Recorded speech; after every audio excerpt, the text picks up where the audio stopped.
When Paul Heroux recently learned that his dog Mura had terminal cancer, he decided to make the most of what little time they had left together. So they went on a road trip across North America. Paul and Mura join me now this morning. Thank you both for being here.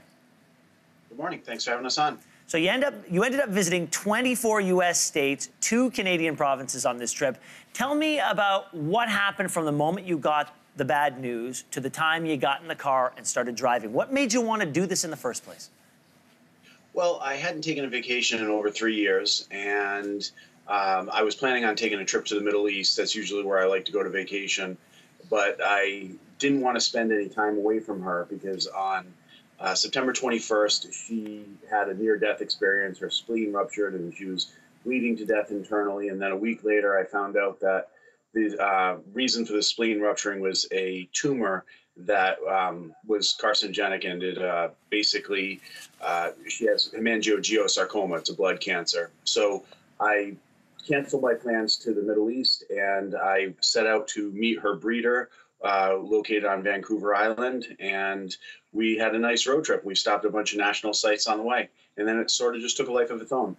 What were some of the highlights of the trip? Well, the highlight for the trip, the biggest thing for me was just spending 12 days with her, just all day, every day. You know, she's really, as you can see, she's very well behaved. She's wonderful company.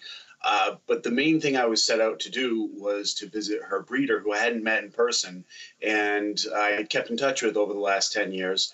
But the, it's kind of doing the bucket list of trip items, visiting Niagara Falls and Mount Rushmore, Yellowstone National Park. I think that was her favorite part of the trip because that's where she got to see bison, elk, and just to watch a lot of wildlife and smell things. And but then after that, I visited the breeder, and then I headed south into Los Angeles, San Francisco, and then headed back west, visiting the Grand Canyon. So there's a bunch of things.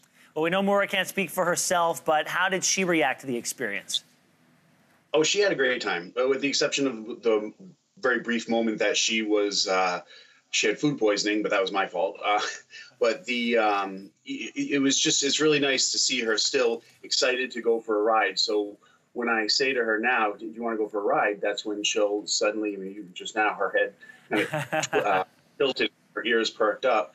But she enjoyed it. It was just all day, every day, spending time with me. And that's what she likes to do. She likes to hang out with me. And so that was what was enjoyable. I mean, she doesn't understand what going to the Grand Canyon is or Niagara Falls. That doesn't mean anything to her.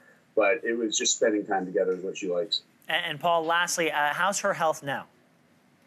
Well, as you can see right now, she's fully alert.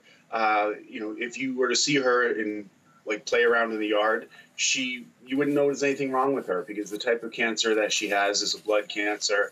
It's not causing any pain at the moment. It's not likely to cause much pain. It will be uncomfortable for her eventually, but it's going to eventually consume her pretty quickly. Unfortunately, there's no treatment for it.